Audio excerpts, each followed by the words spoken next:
This view here, the red view, is looking from exit E6. This is one of the exits that the model says does not attract many passengers, looking back along the aisle. So you can see there's a few passengers here, and what we're finding is not a lot of people are actually using that exit.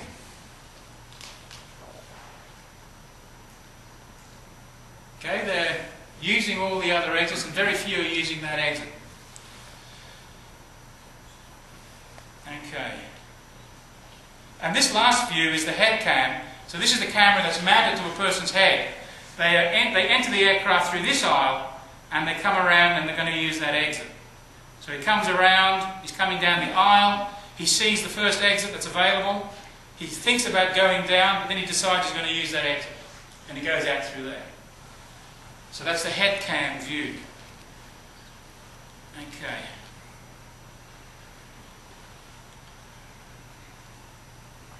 If you take the data now from the trial, the bars in the red are the experimental bars, the experimental data.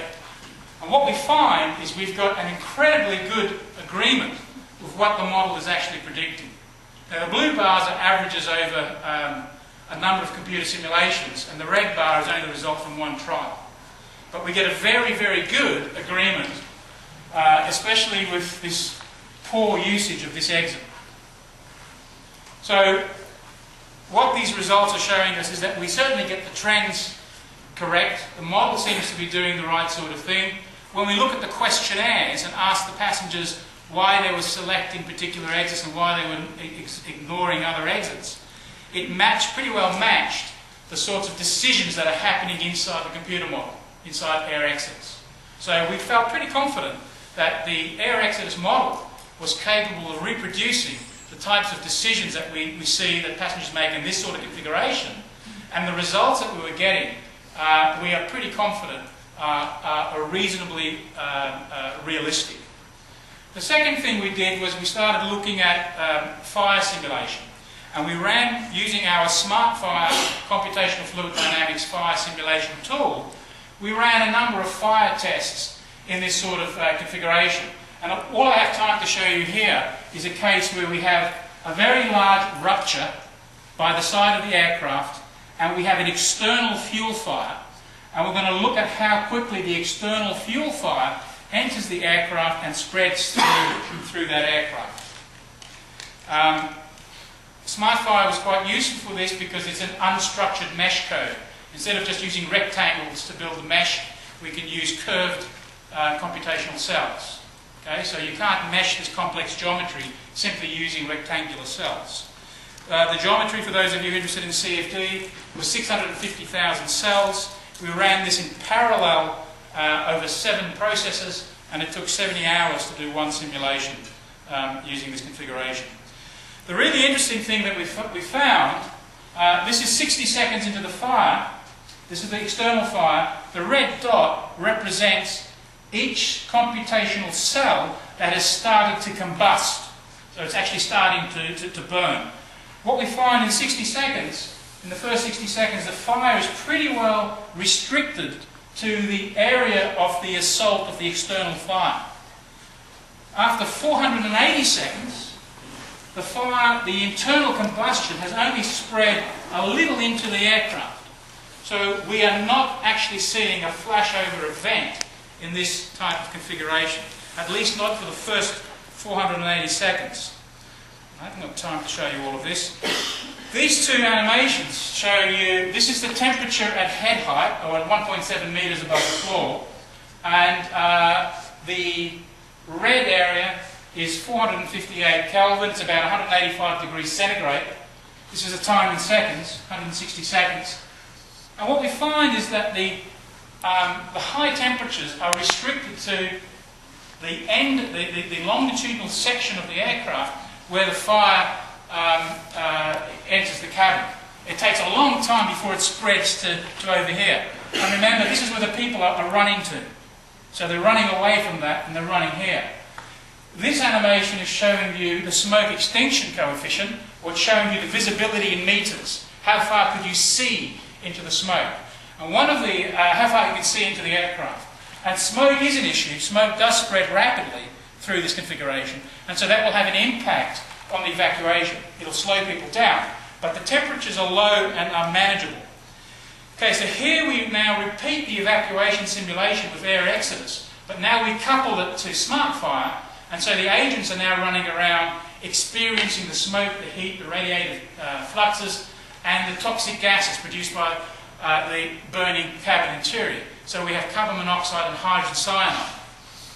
And what we find, if you look at the smoke spread in the top, you see some people crawling onto the smoke layer. They're still caught in there. The person in red, all the people in red are cabin crew. So their job was to remain there to the last. What we find is that the total evacuation time, the average evacuation time, goes to 89.3 seconds compared to 85.9. Okay, so the average evacuation time is increased slightly. This is due to the smoke effect. And in fact, what we find is we have 12 fatalities. The model predicts that there are 12 people that are killed in this particular fire. So they couldn't get out. 12 people are killed. However, the fatalities, all of the fatalities, this is showing you the starting location of the fatalities. They're mainly in seats. These are where the bodies were found.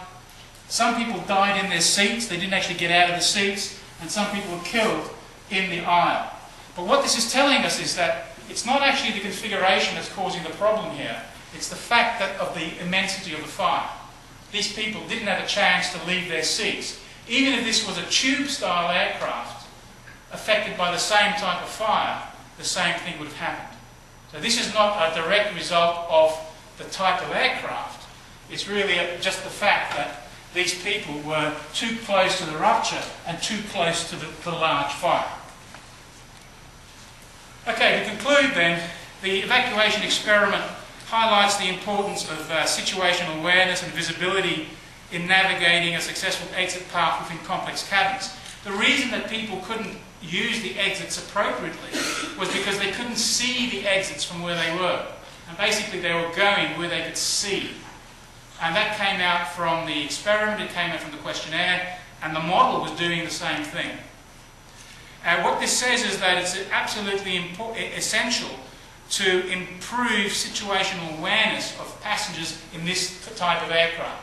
So it's no good just giving them a card, and it's no good having the cabin attendant do this at the beginning of the flight. These aircraft are very complex, and so you need to do a lot more to improve the situational awareness of the passengers. The evacuation simulation suggests that you can evacuate the aircraft on average in 85.9 seconds. So on average it can satisfy the 90-second test. However, the fire simulation suggests that 90 seconds is a nonsense number, is not a reasonable number for this type of aircraft. The actual 90-second goal is not appropriate for this type of aircraft. But the aircraft can still pass the 90-second test. I'm going to skip that. And as Tom said in his presentation on the work we did in Belgium, there's a lot of people involved in doing these experiments. This is the team of people. There are about 30 people who helped put this experiment together. And these are the people from the University of Greenwich and the University of Cranfield in the UK that helped us run these experiments. Thank you very much.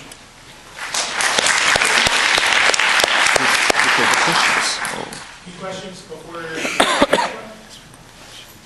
Yes? Have you considered the method to make refugees to use the corner exit?